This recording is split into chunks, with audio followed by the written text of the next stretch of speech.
3 militaires d'élite dans un parking désert, à minuit. Ils ne cherchaient même pas un médecin. Ils cherchaient un tel, une infirmière ordinaire qui parlait chaque nuit à un homme que personne ne venait voir. Les soldats ont baissé la voix. Le plus grand a retenu ses larmes. C'est là qu'elle a compris. Ce patient n'était pas ce qu'on lui avait dit. Ce qu'ils lui ont révélé ensuite ne figurait dans aucun dossier médical. C'était top secret. Si vous êtes là, ce n'est pas un hasard. On va découvrir ensemble ce qu'on a tenté d'étouffer. Abonnez-vous, mettez la cloche et précisez en commentaire d'où vous nous regardez. Pour Laura Bennett, le métier d'infirmière n'avait jamais été une simple profession. C'était bien plus que cela, une vocation qui réclamait tout ce qu'elle avait à offrir jusqu'à la dernière once d'énergie. À 34 ans, elle avait sillonné le pays pendant 12 longues années, passant d'un hôpital à l'autre, accumulant les expériences. Pourtant, rien ne l'avait vraiment préparée à ce qui l'attendait lors de sa prise de poste dans l'établissement médical militaire de Norfolk. Les néons bourdonnaient au-dessus de sa tête tandis qu'elle achevait sa dernière tournée de la nuit. Ses pieds la faisaient souffrir dans ses chaussures de sport, et cette fatigue familière, lourde, presque rassurante, pesait sur ses épaules comme un manteau usé. Ce soir-là, le service de soins intensifs avait été particulièrement éprouvant. 3 patients en état critique nécessitaient une surveillance constante. En 10 heures de garde, elle avait à peine eu le temps de souffler, allant d'une chambre à l'autre avec la précision mécanique que seule l'expérience forge. Pendant qu'elle effectuait sa dernière vérification, ses pensées revinrent comme sur le cas étrange arrivé en début de semaine. Un jeune soldat, à peine 22 ans, avait été admis dans un état grave. Les rapports médicaux évoquaient un accident d'entraînement, mais les détails restaient inclassifiés. La nature de ses blessures, cependant, ne trompait pas Laura. Ce n'était pas un incident ordinaire. Tout le monde l'appelait Danny. Depuis 3 jours, il était inconscient. Son dossier médical ne révélait que l'essentiel. De multiples fractures, une hémorragie interne ayant nécessité une intervention chirurgicale d'urgence et un traumatisme crânien qui le maintenait sous sédation, relié à une batterie de machines. Mais c'est autre chose qui frappait Laura le plus, l'absence totale de visiteurs. Personne à son chevet, ni famille, ni amis, ni même un simple camarade. Au fil de ses gardes, Laura se surprit à passer de plus en plus de temps dans la chambre de Danny. Elle lui parlait en vérifiant ses constantes. De la météo dehors, des petites anecdotes de sa journée, des nouvelles glanées dans le journal. Le personnel médical lui avait expliqué que les patients inconscients percevaient parfois leur environnement. Alors elle refusait de le laisser seul dans ce silence clinique. Les autres infirmières avaient remarqué son attachement particulier à ce patient. Patricia, la responsable du service, 20 ans de maison au compteur, l'avait prise à part en début de semaine pour saluer son dévouement. Mais elle lui avait aussi glissé quelque chose qui l'avait intrigué. Plusieurs appels téléphoniques s'étaient allant succéder pour s'enquérir de l'état de Danny. Chaque fois, les interlocuteurs se présentaient non pas par leur nom, mais par des codes numériques. Ce vendredi soir-là, avant de partir, Laura fit un dernier détour par la chambre de Danny. Le bip régulier du moniteur cardiaque ponctuait ses mots d'encouragement murmurés à voix basse. Elle redressa sa couverture, vérifia la perfusion et lui chuchota sa promesse habituelle. Elle serait là dès sa prochaine garde. Les couloirs se vidaient progressivement lors des relèves de mine de nuit. Laura récupéra ses affaires dans le vestiaire du personnel, salua ses collègues qui prenaient le relais et se dirigea vers le parking. L'air de Virginie, frais et vivifiant, contrastait avec l'atmosphère recyclée de l'hôpital. Elle prit une longue inspiration en marchant vers sa petite Honda Civic. C'est alors qu'elle le remarqua, un SUV noir garé près de l'entrée principale. Il détonnait parmi les berlines et petites voitures habituelles du personnel. Elle n'y prêta pas vraiment attention dans un premier temps, supposant qu'il appartenait à un visiteur tardif ou à un médecin de garde. Elle cherchait ses clés dans son sac, la tête déjà tournée vers les restes de son dîner qui l'attendait à la maison, quand le claquement de portière la fit tressaillir. Des pas lourds résonnèrent sur le béton du parking et elle leva les yeux. 3 hommes en uniforme militaire marchaient trançant d'un pas décidé vers l'entrée de l'hôpital. Puis ils s'arrêtèrent et se retournèrent dans sa direction. Même dans la pénombre du parking, Laura perçut immédiatement qu'il ne s'agissait pas de soldats ordinaires. Leurs uniformes portaient point des insignes qu'elle ne reconnaissait pas, et leur port imposait instinctivement le respect. Le plus grand des 3 s'avança directement vers elle. Son visage buriné trahissait des années passées en opération extérieure. Ses yeux portaient cette intensité particulière que Laura n'avait rencontrée que chez les vétérans de combat. Quand il parla, sa voix avait une autorité naturelle qui lui fit inconsciemment redresser le dos. Pardonnez-moi, êtes-vous Laura Bennett ?» demanda-t-il, avec une politesse teintée d'urgence. Laura hocha la tête. Une conscience aiguë de sa solitude dans ce parking s'imposa soudainement à elle, malgré les uniformes. « Oui, c'est moi. Je peux vous aider ?» L'homme échangea un bref regard avec ses deux compagnons avant de se concentrer à nouveau sur elle. « Madame, nous comprenons que vous vous occupez du petty officer Daniel Reeves. » L'emploi du nom complet et du grade de Danny surprit Laura. Depuis son admission, tout le monde l'appelait simplement par son prénom, et son dossier le mentionnait comme un simple matelot. La déférence dans la voix de cet homme laissait entendre qu'il y avait bien plus à savoir sur Danny que ce qu'on lui avait dit. « En effet, je m'occupe de lui. Vous êtes de sa famille.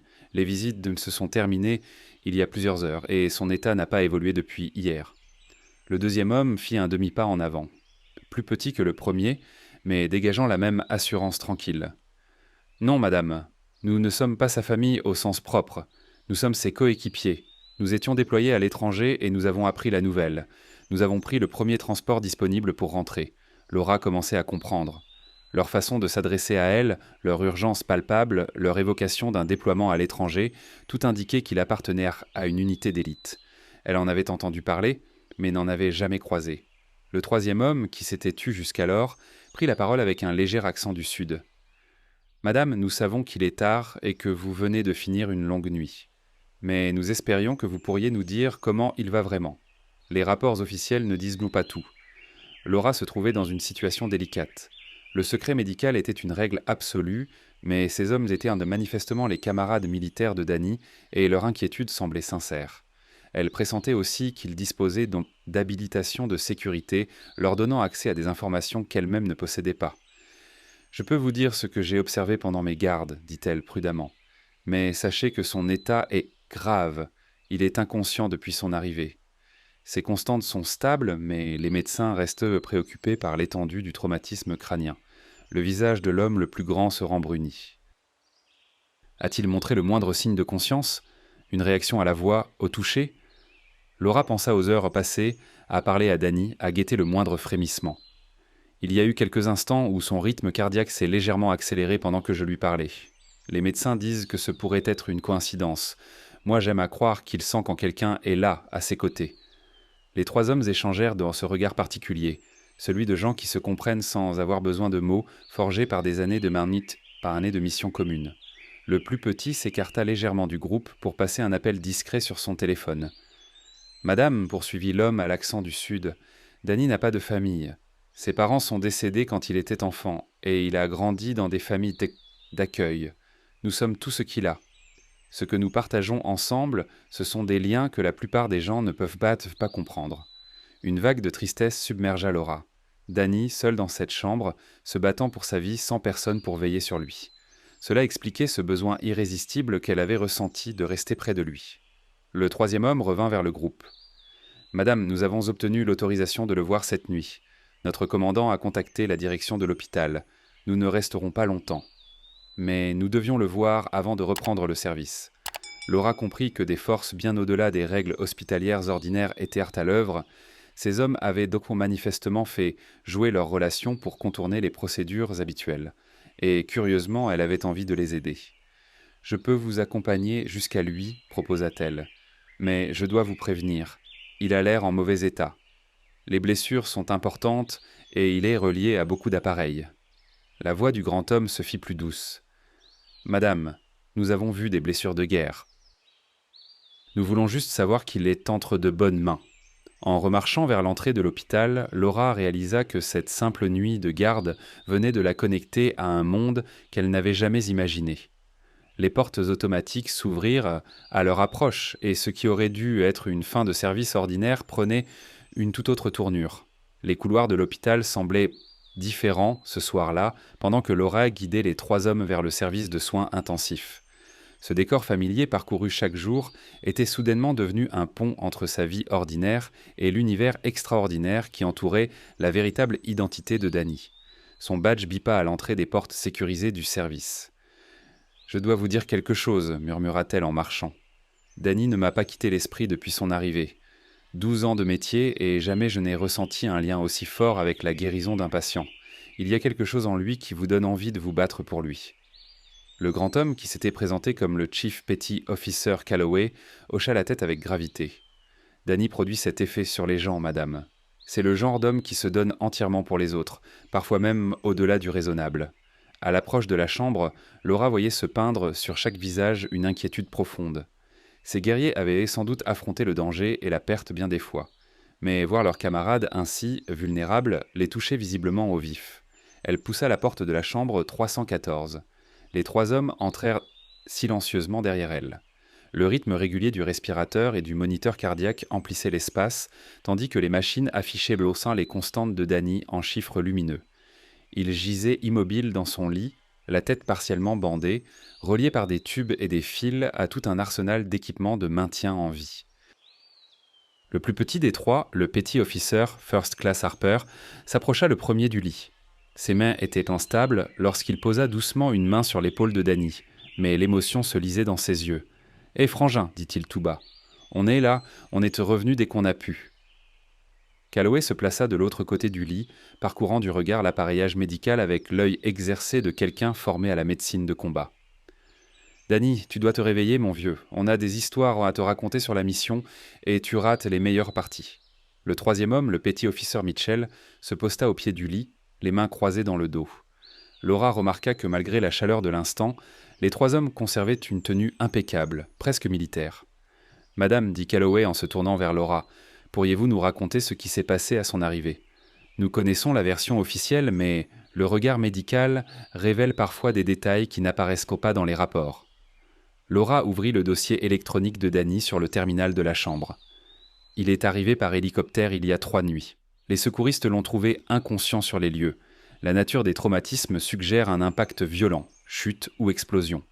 Plusieurs côtes fracturées, hémorragie interne abdominale et ce traumatisme crânien qui demeure notre principale préoccupation. » Harper leva les yeux de là où il observait le visage de Danny. « Avait-il des effets personnels à son arrivée, madame ?»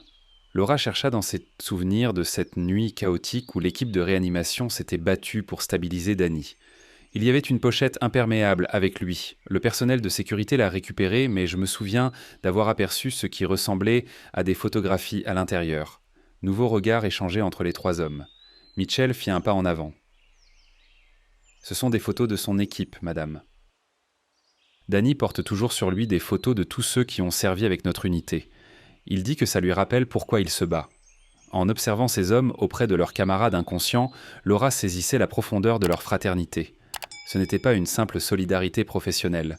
Ils aimaient en Danny comme un membre de leur famille. Leur seule présence dans cette chambre semblait lui insuffler une énergie que l'environnement médical stérile ne pouvait offrir. « Je lui parle pendant mes gardes, avoua Laura. J'ai lu quelque part que les patients inconscients peuvent parfois percevoir ce qui se dit autour d'eux. Alors je lui raconte la météo, je lui lis des articles, je ne veux pas qu'il se sente seul. » Le visage de Calloway s'adoucit visiblement. « Madame, vous ne savez pas ce que ça représente. Danny déteste la solitude. Après son enfance dans des familles d'accueil, il a passé trop de temps seul. Que quelqu'un lui parle, même sans réponse possible, c'est exactement ce dont il aurait besoin. » Harper s'était mis à examiner discrètement les moniteurs et appareils autour du lit. En tant que médecin militaire, il déchiffrait les écrans avec expertise. « Ces chiffres ont l'air solides, remarqua-t-il. Fréquence cardiaque, tension, saturation en oxygène, tout est dans les normes acceptables. Les médecins doivent être satisfaits de son évolution. » « C'est le cas, confirma Laura. L'hémorragie interne s'est arrêtée et l'œdème cérébral diminue progressivement. Le neurologue est prudemment optimiste, mais avec les traumatismes crâniens, on ne peut jamais savoir jusqu'où ira la récupération. » Mitchell s'approcha de la tête du lit et s'adressa directement à Danny d'une voix naturelle et posée. « Tu sais, Danny, la mission pour laquelle tu t'entraînais quand c'est arrivé, elle a réussi. Les renseignements que tu avais aidé à rassembler ont tout changé. Tu peux en être fier, même si tu ne t'en souviens pas pour l'instant. » Laura était frappée par la façon dont ces hommes continuaient d'inclure Danny dans leur conversation, lui parlant comme s'il participait activement, malgré son état. Ils évoquaient des opérations récentes, partageaient et leur craintaient des plaisanteries, lui donnaient pas des nouvelles d'amis communs, tout en restant conscient qu'il entendait peut-être chaque mot. « Madame, dit Calloway en se tournant à nouveau vers elle, nous avons appris que la prise en charge de Danny a été remarquable dès son arrivée. Plusieurs membres du personnel nous ont parlé de votre investissement exceptionnel. Au nom de son équipe, nous tenons à vous remercier. » Laura ressentit une fierté mêlée d'humilité. « J'ai simplement fait ce que ferait n'importe quelle infirmière. Danny est un patient dont on s'occupe naturellement. » Harper sourit pour la première fois depuis leur entrée dans la chambre. « Madame, vous ne connaissez pas encore Danny, mais quand il se réveillera, et nous sommes certains qu'il se réveillera, vous découvrirez quelqu'un d'une gratitude rare. Il n'oublie jamais une marque de gentillesse, et il trouve toujours un moyen de la rendre au centuple. » Pendant que les hommes continuant leur veille, Laura apprit à mieux connaître Danny à travers leurs récits. Ils lui parlèrent de son engagement dans la marine, de sa détermination à devenir SEAL, de sa réputation d'homme sur lequel on pouvait toujours compter. Ils racontèrent encore des exercices d'entraînement, des déploiements et les tours pendables dont Danny était coutumier avec les nouvelles recrues. « Il a vraiment le sens de l'humour quand il est réveillé, » dit Mitchell avec un sourire. Danny a ce don de trouver quelque chose de drôle, même dans les pires situations. C'est l'un de ses atouts les plus précieux dans l'équipe. Quand tout va de travers, c'est lui qui fait encore rire tout le monde. Calloway consulta discrètement sa montre et laissa échapper un soupir. « Madame, nous allons bientôt devoir partir. Nous devons attraper un transport pour la base dans quelques heures, mais avant de quitter, y a-t-il quelque chose d'important que nous devrions savoir sur sa prise en charge, quelque chose à transmettre à son commandement ?» Laura réfléchit soigneusement. Les médecins prévoient d'un train de réduire la sédation demain pour voir s'il montre des signes de réveil. Ses autres blessures sont suffisamment stabilisées pour laisser davantage de chance au cerveau de récupérer. Les 48 prochaines heures seront décisives. Harper sortit de sa poche une petite pièce militaire frappée d'un insigne. Il la posa avec soin sur la table de chevet, bien en vue, là où Danny la verrait, en ouvrant les yeux. « Elle vient de notre dernière mission ensemble, » expliqua-t-il à Laura. « Danny l'a méritée. Elle doit être là quand il se réveillera. » Les trois hommes prirent tour à tour congé de leurs camarades dans l'intimité. Chacun toucha son épaule ou sa main, murmurant des mots destinés à Danny seul. Laura s'écarta pour leur laisser cet espace, émue par l'amour et le respect qui les unissaient. Avant de partir, Calloway s'approcha une dernière fois de Laura. « Madame, nous serons déployés encore plusieurs semaines, mais nous suivrons l'évolution de Danny par les voies officielles. S'il y a le moindre changement dans son état, en bien ou en mal, nous ferons le nécessaire pour revenir. Je veillerai à ce qu'il reçoive les meilleurs soins possibles, promit Laura, et je continuerai à lui parler jusqu'à ce qu'il soit prêt à répondre. » Harper lui tendit un bout de papier portant un numéro de téléphone. « C'est une ligne sécurisée où vous pouvez laisser des messages pour notre unité. Si Danny se réveille et demande après nous, ou si vous pensez que notre présence est nécessaire, n'hésitez pas à appeler. » En regardant les trois SEAL quitter la chambre, Laura comprit que cette rencontre avait profondément changé sa perception de son patient et de son propre rôle dans sa guérison. Danny n'était plus seulement un marin blessé, c'était un héros, entouré de frères capables de remuer ciel et terre pour lui. Le lundi matin suivant apporta une énergie inhabituelle dans le service de soins intensifs. Laura avait passé tout son week-end à repenser à sa rencontre avec les coéquipiers de Danny, et elle arrivait à sa garde avec une détermination renouvelée. En consultant son dossier pendant le briefing matinal, elle constata que le docteur Holloway avait effectivement prescrit une réduction de la sédation, exactement comme elle l'avait annoncé au SEAL. Laura entra dans la chambre de Danny avec un sentiment de mission. La pièce militaire laissée par ses camarades brillait sur la table de chevet, accrochant les premiers rayons de soleil qui filtraient par la fenêtre. Elle entama sa routine habituelle de vérification des constantes en lui parlant de la journée qui s'annonçait. « Bonjour Danny, dit-elle en réajustant son oreiller. Tes amis sont passés te voir vendredi soir. Ils t'ont laissé quelque chose de spécial et ils t'ont chargé de te dire que ta dernière mission était une réussite. Ils sont très fiers de toi. » Elle tendait la main vers le brassard de tension artérielle quand quelque chose la fit s'arrêter net. Les paupières de Danny avaient frémi. Légèrement, l'espace d'un instant, mais c'était indéniable. Elle avait assisté à suffisamment de faux espoirs avec d'autres patients pour rester prudente, mais quelque chose lui disait que ce n'était pas pareil. « Danny, tu m'entends » demanda-t-elle d'une voix calme et douce. « Si tu m'entends, essaie de bouger les doigts ou de serrer ma main. » Elle prit doucement sa main dans la sienne et attendit. Après quelques secondes qui semblèrent durer des minutes, elle sentit une pression infime. À peine perceptible, mais Laura avait espéré exactement ce signe-là. Elle appuya immédiatement sur le bouton d'appel tout en continuant à parler à Danny d'une voix apaisante. « C'est très bien, Danny. Tu te bats. Les médecins vont être tellement contents de te voir revenir à toi. » Le docteur Holloway arriva en quelques minutes, suivi du neurologue le docteur Walsh et de deux autres infirmières. Laura s'écarta pour laisser l'équipe médicale travailler, mais resta dans la pièce, les yeux rivés sur Danny dans l'espoir d'autres signes de conscience. « Monsieur Reeves, vous m'entendez » demanda le docteur Holloway en explorant les réflexes pupillaires avec sa lampe de poche. « Si vous me comprenez, essayez de serrer ma main. » Cette fois, la réponse de Danny fut plus nette. Ses doigts se refermèrent sur la main du médecin avec une intention manifeste, et ses paupières battirent à nouveau, plus persistamment qu'avant. « Excellent, murmura le docteur Walsh en prenant des notes sur sa tablette. Les réponses pupillaires sont nettement meilleures qu'hier, et la réaction de la main indique que les fonctions cognitives reprennent.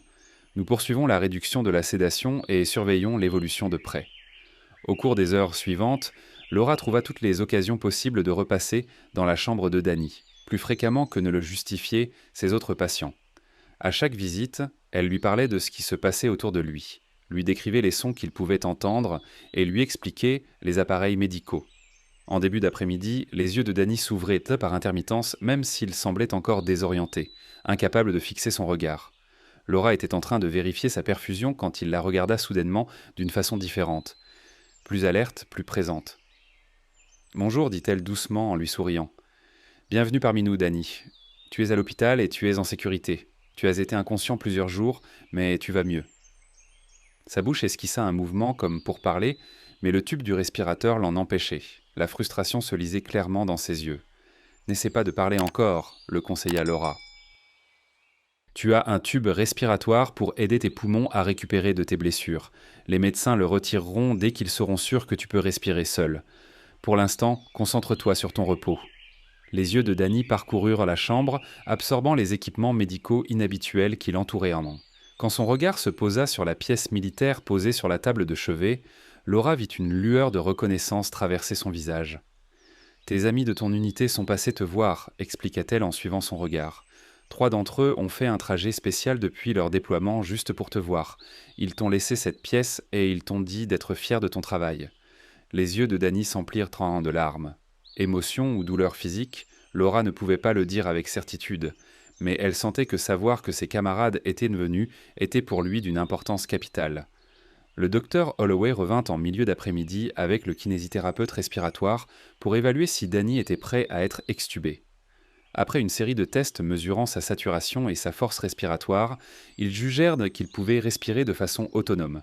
« Danny, nous allons retirer le tube respiratoire maintenant, » lui expliqua le docteur Holloway. « Ce sera inconfortable quelques secondes, puis vous pourrez parler. Respirez lentement et profondément, restez détendu. » L'intervention fut rapide. Danny toussa plusieurs fois tandis que sa gorge se réadaptait à une respiration sans assistance.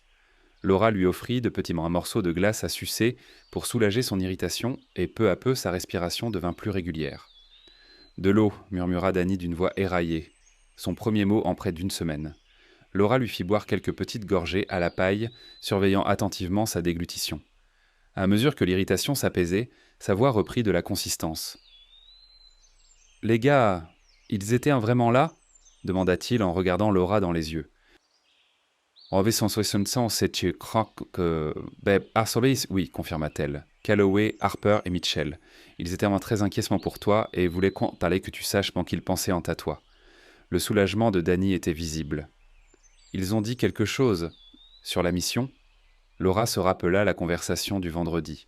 « Ils ont dit qu'elle avait réussi et que ton travail avait fait la différence. Ils semblaient très fiers de toi. » Pour la première fois depuis son réveil, Danny esquissa un léger sourire.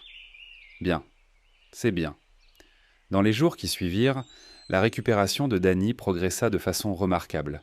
Ses forces revinrent, ses fonctions cognitives s'améliorèrent, et son sens de l'humour émergea exactement comme ses coéquipiers l'avaient prédit. Laura se surprit à attendre leurs conversations avec plaisir, au fil desquelles il lui livrait des bribes de sa vie militaire et des liens qui l'unissèrent à son équipe. « Tu sais, » lui dit Danny lors d'un de leurs échanges, « je me souviens d'avoir entendu ta voix pendant que j'étais inconscient. Je ne pouvais pas répondre, mais je savais que quelqu'un était là et se souciait de moi. Ça comptait bien plus que tu ne peux l'imaginer. » Laura fut touchée par sa gratitude. « J'ai simplement fait ce que ferait n'importe quelle infirmière. »« Non, » dit Danny avec sérieux. « Tu as fait ce que ferait une famille. Tu es resté avec moi quand je n'étais plus capable d'être là pour moi-même. » Ce jeudi-là, Laura fut surprise de recevoir un appel au poste infirmier. Patricia lui annonça qu'un certain commandeur Blackwell du commandement des opérations spéciales de la marine souhaitait lui parler. « Madame, c'est le commandeur Blackwell, dit la voix au bout du fil. Je comprends que vous avez pris en charge le Petty Officer Reeves pendant son hospitalisation. » « Oui, monsieur, c'est exact, » répondit Laura, étonnée qu'un officier d'un tel rang l'appelle directement. « Madame, je voulais vous remercier personnellement pour le soin exceptionnel que vous lui avez prodigué. J'ai reçu des rapports détaillés de ses coéquipiers concernant votre dévouement à son rétablissement, et il semble que votre compassion ait de jouer un rôle significatif dans sa guérison. » Laura fut submergée par cette reconnaissance. « Merci, monsieur. Danny était quelqu'un de remarquable.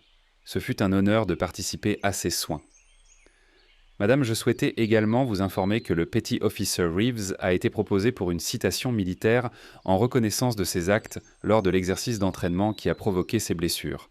Il a sauvé la vie de 2 autres membres de son équipe, au péril de la sienne. Vous avez pris soin d'un véritable héros. Après avoir raccroché, Laura prit conscience que Danny ne lui avait jamais soufflé mot des circonstances de ses blessures, ni du fait qu'il avait agi de façon héroïque. Ses coéquipiers avaient évoqué son caractère, mais toute la vérité sur son sacrifice n'était révélée qu'à présent. Quand elle lui partagea cette information, Danny sembla visiblement mal à l'aise face aux louanges. « J'ai simplement fait ce que n'importe qui dans l'équipe aurait fait, » dit-il sobrement. « On se protège mutuellement. » Le jour de la sortie de Danny, ses 3 coéquipiers revinrent pour l'escorter jusqu'à la base. Laura terminait sa garde quand elle les vit arriver, et la joie de leur retrouvaille la toucha profondément. Le lien entre ces hommes était d'une nature qu'elle n'avait jamais rencontrée en 12 ans de métier.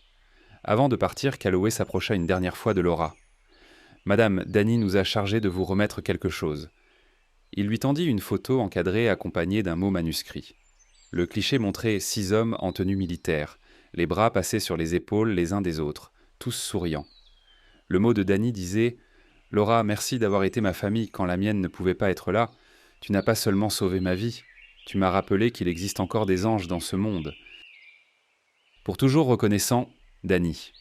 En regardant Danny quitter l'hôpital sur ses propres jambes, entouré de ses frères d'armes, Laura comprit qu'elle avait eu le privilège d'assister à quelque chose d'extraordinaire. Ce qui avait commencé par 3 Navy Seals, l'interpellant dans un parking sombre, avait dévoilé la profondeur des liens qui unissent ceux qui servent, qu'ils le fassent sur les champs de bataille ou dans les couloirs d'un hôpital. 6 mois plus tard, Laura reçut un nouvel appel inattendu. C'était Danny. Il lui annonçait qu'il avait été déclaré médicalement apte à reprendre du service actif et qu'il allait se marier avec une femme rencontrée pendant sa rééducation. Il voulait inviter Laura à son mariage, la décrivant comme quelqu'un qui lui avait donné une seconde chance de vivre. Lors de la cérémonie, entourée de dizaines de Navy Seals et de leurs familles, Laura réalisa que son simple geste de compassion l'avait définitivement rattachée à une famille qu'elle n'avait jamais imaginée. Les hommes qui l'avaient abordé un soir dans un parking obscur l'accueillaient maintenant avec une accolade chaleureuse, la présentant à leurs femmes et enfants comme l'infirmière qui avait sauvé la vie de Danny. Mais Laura savait que la vérité était plus complexe. Le rétablissement de Danny était le fruit de sa propre force intérieure, de soins médicaux d'excellence, du soutien indéfectible de sa famille militaire et surtout du pouvoir de la connexion humaine dans les moments les plus sombres. Elle n'avait eu que le privilège d'y jouer un petit rôle dans une histoire bien plus grande qu'elle. Tandis qu'elle regardait Danny et sa jeune épouse ouvrir le bal, Laura songea au chemin parcouru depuis cette nuit de garde ordinaire devenue l'une des expériences les plus marquantes de sa carrière. Le mot « madame », si formel et distant ce soir-là dans le parking, était devenu pour elle un titre de respect, le signe d'appartenance à une communauté de héros qu'elle était fière et honorée de connaître.